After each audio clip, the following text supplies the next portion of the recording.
Good friend of the show, great friend of the show, Shehan Jeyarajah CBS Sports. Here we are in the middle of June, actually towards the past mark, midway of June, and so much to get to. Shehan, great to see you. Hope you're doing really, really well. So was this one of those everyone around the table discussing topics? Was this your idea, coaching the top 25 hires since 2000? Yeah, a little bit of both. I mean, I think that, it's fascinating to be here in the off season of 2025 and realize we're already a quarter of the way through the next century. And, we really started sitting back and thinking just a little bit about some of the big names and faces that have really defined the past couple of years. And ultimately, I was the guy to put it together. So there are many coaching hires, and this could be debated forever and ever. How did you kind of position whether somebody took over a program that was a mess or somebody that just did so well that they had to be among the top 5 or 10? Yeah, well, I think that criteria plays a huge part in this list. And I think for me, I wanted to see a couple of things. Look, if you've taken a program and competed at the highest level, I think that gives you a chance to be on this list. But I really wanted to see your context. I really wanted to see what you took over, what your trajectory was. So there were coaches, for example, who took over great situations and achieved great things. And they appeared on the list, but they might not be near the top of the list. There are other coaches who took over bad situations and turned them into really good situations. I tended to value something like that. And the way that we phrased it too was the top 25 coaching hires. So, I really wanted to go in and kind of think, look, there are certain things that maybe are no-brainers. There are certain situations that maybe weren't. I think that I wanted to reward programs that took a chance and ultimately paid off in a big way as well. What do you think the biggest swing by any of these programs was? Yeah, it's a good question. I mean, there's kind of a group in the middle that were promoted assistant coaches, Kyle Whittingham, Mike Gundy, Gary Patterson among them. And I think, again, like you look back and like, why did Clemson necessarily go with Dabo Swinney, right? Like that was a big swing to obviously take somebody who had been there in the program as the program started to falter and ultimately decided to give him the head job. So I think that type of coach was really impressive when you know that you have a good thing and are able to identify it early. I think some of the others that come to mind are, look, you look around, the traditional pathway, I think, has been to take guys who are, group of 5, smaller P4 head coaches, and then take them to bigger programs. I give a lot of credit to some of these programs that also decided to go kind of non-traditional routes. I mean, for Georgia, this is one of the best jobs in the country. They hired an assistant coach off of Nick Saban's staff. I think also, too, about, USC took a guy in Pete Carroll who hadn't coached in college for a very long time. So a lot of different ways that I think programs decided to approach it. And ultimately, I mean, the only thing that was in common between a lot of them is that their coaches managed to find a whole lot of success. Yeah, immediately when looking at the top of the list, I mean, with both Urban Meyer and Pete Carroll go like, what if they had just, well, in Meyer's case, like stayed on the straight and narrow, and Carroll had stuck around, like what would their numbers look like? Saban's the obvious number one. Like there's no debate. How much of a debate was there for you on number 2, and that being Urban Meyer? We set out to design a cap that could represent Boston. Blue collar, it's hardworking, it's loyalty, it's passion. I grew up with a group of friends where we're extremely tight-knit. All the people that you see on the ads are either my childhood friends or my brothers. We like to bust each other's chops. Boston Scally sucks. That was it.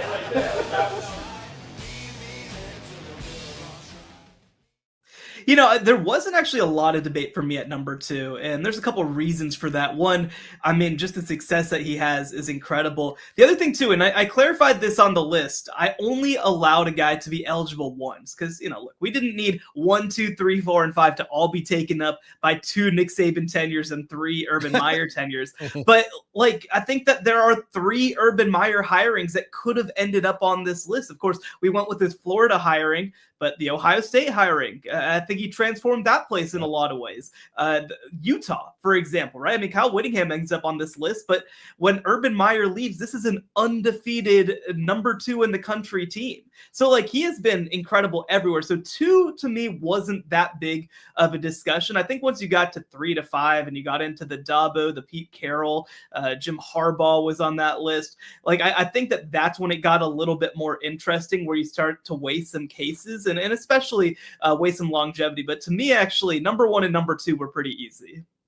Shehan Jeyarajah with us. How much when someone like Chadwell, Jeff Traylor, that took over programs that were not otherwise known as autonomy 4 type programs, Matt Rule, Baylor, Temple, whatever, but how much of that played into where you might rank them, because they took over programs that had not been very good and made them better? Well, and I think that for both of those programs, what was striking to me, UTSA and Coastal Carolina, may I mention, is that like these were 2 programs that really hadn't played football for a very long time. I mean, UTSA, I know, started their program essentially in 2012, had never really had competitive seasons. And then Jeff Traylor goes and takes them to being one of the best teams in the group of 5 for 2 consecutive years, has them, in the AAC championship race in his first year there. So like, I think that played a big role when you talk about defining programs. I mean, you look at most of the programs in college football, there have been, 100 years of history at each of them.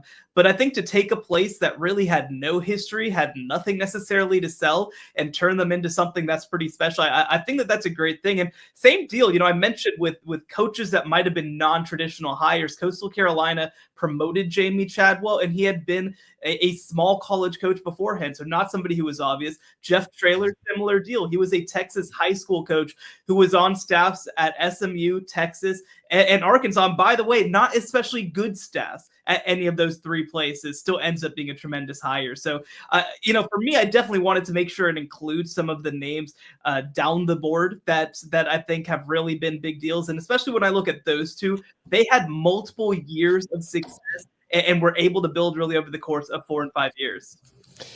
Jamie Chadwell, I want to expand on him a little bit. Are you surprised that he has been stuck?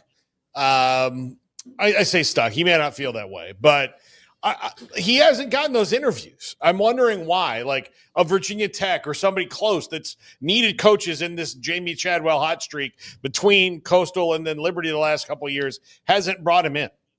Well, I think that Jamie Chadwell is a fascinating case. And the reason that I say that is because that guy is as deep South Carolina as South Carolina gets. He had coached at, I believe it's Division II, FCS, FBS in the state of South Carolina. And so when you start talking about the jobs in that state that open, I mean, South Carolina opened a couple of years ago. The thing that Jamie Chadwell doesn't have that really is a fatal flaw in the region of the country where he's from is he's never coached in the SEC. And I think that is a huge knock against him when you start talking about some of the programs that might have gone after him. I mean, look, I'm not saying that would have been decisive necessarily, but let's say that Jamie Chadwell was tight ends coach on Nick Saban's staff in 2009 or something like that. I think he's treated differently as a coaching prospect in that region of the country if he is. Now, again, like obviously he ends up at Liberty. He actually makes close to power conference money as the head coach at Liberty at around $4 million. And I do think that, this allows him to be a bit more patient and wait and make a good decision. But again, I think that there is so much obsession with some of these SEC ties that when you are a Southerner who hasn't necessarily touched that level, it makes people feel like you're outside of the club. Shehan, Mike Gundy at number 8. What a long and illustrious career. There's a couple big things that are still missing, but just kind of what do you make of where he is and where the Cowboys find themselves right now? I mean, what kind of year do you think he's walking into in terms of pressure and expectations? And do you think that they're equipped with all the changes they made this offseason to try and meet those expectations? Well, to speak to Gundy first in his career, I mean, look, you look at the success that he's had, it is up there with any coach in the country, the number of 10-win seasons, the number of years that they've been competitive for conference championships. The one small knock against him is that he only has actually won one conference championship. That put him a little bit behind Gary Patterson for me in that book. But this is by far the most important moment of his career. Now, his legacy is set. I mean, he's a College Football Hall of Fame coach. Let's be clear about that. But he has not adjusted well I think, to this new world. And you look at 2024, I mean, we've heard over and over again, the years that you expect that Oklahoma State is going to be good, they struggle. When you expect they struggle, they're going to be good. He's never had a 3-9 before. He hasn't had a missed bowl game since 2005. He had 18 straight years of winning seasons until this 3-9. And by the way, this was not an untalented 3-9 team. Ollie Gordon's gone. Braylon Presley's gone. Colin Oliver's gone. Nicholas Martin is gone. These are really good Big 12 players that they're going to have to go into 2025 without. And on top of that, they replaced essentially every single assistant on the roster, including both coordinators. So the DNA of this program is essentially gone outside of the guy at the top. And it's just a lot to me to think that with so much turnover, with so many new faces, with so few proven commodities, that this is going to be a team that's going to be able to bounce back. So I think that this team is a bottom tier Big 12 team until further notice. And if that does happen, I mean, look, I don't know what it even looks like to fire Mike Gundy at Oklahoma State, but I think that some difficult conversations will probably take place. Great point on that. Shehan, there's a guy at number 12, Kyle Whittingham, Utah. What he's done there is phenomenal. Nearly 2 decades, but last year, boy, they other than Oklahoma State, man, they kind of blew similar a to the Gundy thing in a way, yeah. Exactly. Can he stay? Is he entrenched in that top 15? Because we're now through 25, we got 1 more year left. But what if they blow a tire again? Does he drop a little bit, in your opinion? Yeah, I think that for him, I mean, a lot of what he accomplished is, over the course of 15 years. And, the seasons that he put together at Utah, top 5 type seasons while playing in the Mountain West and WAC, moves over to the Pac-12, wins 2 Pac-12 titles. And I will say, I have him a little lower, again, than Mike Gundy and Gary Patterson, because he didn't necessarily have as many of the high seasons in the power conferences. So I don't think that he's a whole lot of risk of falling more than 1 or 2 spots if he does struggle. But this is a big season, I think, for the future of this program. I mean, here's the reality. Kyle Whittingham has said in the past he doesn't want to be coaching past 65. He's 65 this year. They brought in a whole new offensive staff, a whole new offensive system, a new quarterback in Devin Dampier. So they're investing a lot in this being able to be a kind of ride off into the sunset for Kyle Whittingham. They've already named their defensive coordinator, Morgan Scalley, as their head coach in waiting. So a lot of pressure on this year, and I think he really wants to end his career with at least a little bit of a bow on it. I like that you got a little bit of a homer pick in there, Matt Rule at Baylor, because you're speaking about specific coaches at specific points in time. But it's not a homer pick in that while he may not have this title or that title, I don't think people truly know, and you were here, boots on ground, but if you weren't, you don't really understand what he did at Baylor in the time that he was here. And a lot of people were upset to see him go. But, I mean, for me at least, no matter what he does, I'll always remember that. And I just found it interesting that you put him on here, and I can understand where you're coming from with that choice. Well, and listen, I weighed very heavily putting his Temple tenure on here as well. I mean, Sure. what he accomplished there is unbelievable. But I think back to that search in 2016, and look, I mean, they had a new athletic director in Mac Rhodes at the time. Obviously, the program reputationally was in a total tailspin. And they decided to hire this unknown Northeasterner, who, by the way, picked Baylor over Oregon in a lot of ways as well. So, I mean, it was just such an unorthodox hire. It was an unknown hire. And I'll always go back to that first press conference that Baylor had when he was hired. I mean, they didn't really have a true press conference. They had a rally for their fans to show up. And I think that Matt Rule kind of stood at the podium and like a Baptist preacher almost, was able to really win back the fan base. And, he by far has the shortest tenure out of any of the coaches on this list at only 3 years. But he took a team from 1-11 to 11 wins. I think, while obviously Dave Aranda is credited with that Big 12 title that they won in 2021, a lot of that roster and infrastructure were players that were brought to campus by Matt Rule as well. And when you view it in the context of the moment that he was hired and where Baylor was, I mean, again, if they miss on that hire, we might be talking about Baylor back into the way that they were in the 90s and 2000s. I think that the fact that he came in and really stabilized things is something that, fans aren't happy with him right now, but I think that hopefully in the next couple of decades, they'll realize what he did. How much did you at least discuss, despite the the wreckage in 2016.